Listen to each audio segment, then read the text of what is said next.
Peut-être que l'option de la motorisation entièrement électrique relancera les chances de succès du SUV familial de taille moyenne de Citroën, le C5 Aircross. Ce crossover électrique est assurément spacieux, bien placé en prix et affirmé. Les concessionnaires doivent regretter de ne pas avoir eu cette voiture plus tôt.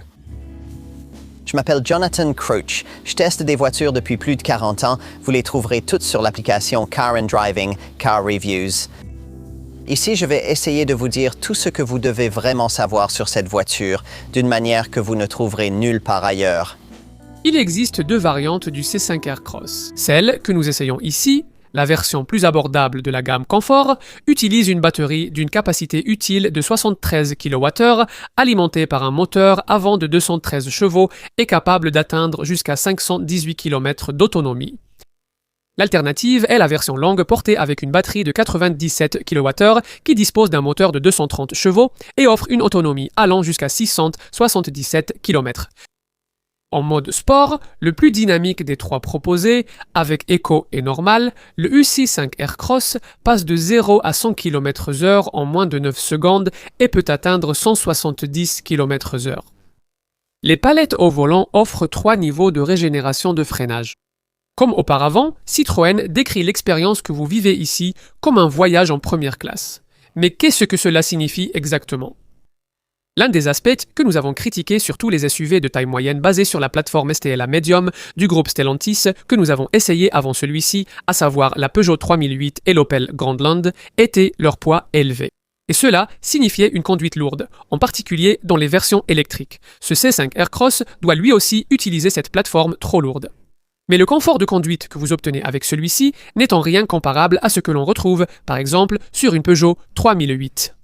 Parce que Citroën a repris sur cette voiture une technologie d'amortissement intelligente, à savoir le système de suspension à butée hydraulique progressive qu'elle a introduit sur la première génération du C5 Aircross. C'est un tout autre type de C5 Aircross très anguleux et technologique, contrairement à l'original aux lignes arrondies. Le passage à une plateforme STLA Medium plus avancée lui a aussi permis de devenir nettement plus grande, avec une longueur de 4652 mm, soit 152 mm de plus qu'auparavant. Elle est également bien plus aérodynamique que le modèle d'origine, grâce à une rainure au-dessus de l'arche de roue arrière qui canalise l'air le long du côté à travers ce qu'on appelle des ailes lumineuses, deux bandes LED arrière étroites qui dépassent de la carrosserie. L'intérieur impressionne aussi avec d'emblée un grand écran tactile central de 13 pouces en cascade.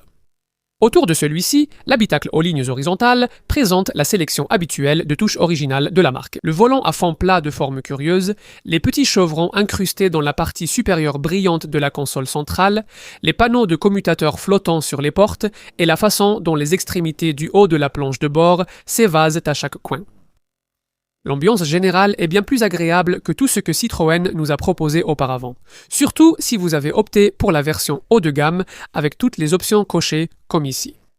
Dans cette version entièrement équipée, on commence vraiment à comprendre ce que Citroën a essayé de créer ici, ce qu'ils appellent un salon Cézanne, où les occupants sont installés comme dans un salon.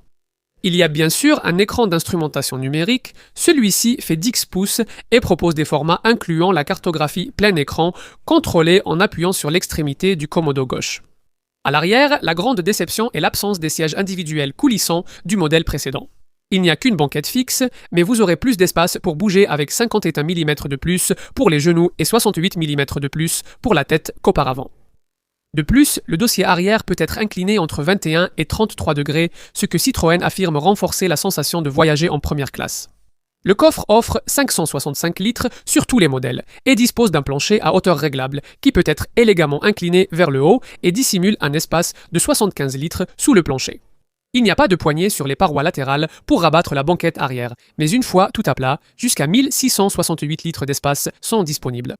Si vous avez décidé de choisir un SUV familial 100% électrique de taille moyenne et que vous faites attention à votre budget, nous n'aurions aucune hésitation à vous recommander cette EC5 Aircross comme l'un de nos meilleurs choix.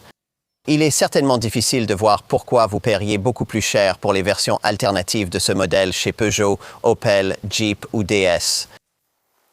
Il est décevant que la modularité de la banquette arrière de la première génération du C5 Aircross n'ait pas été conservée pour cette deuxième génération et les conducteurs passionnés peuvent passer leur chemin. Pour une famille type sur ce segment, il y a beaucoup à apprécier ici.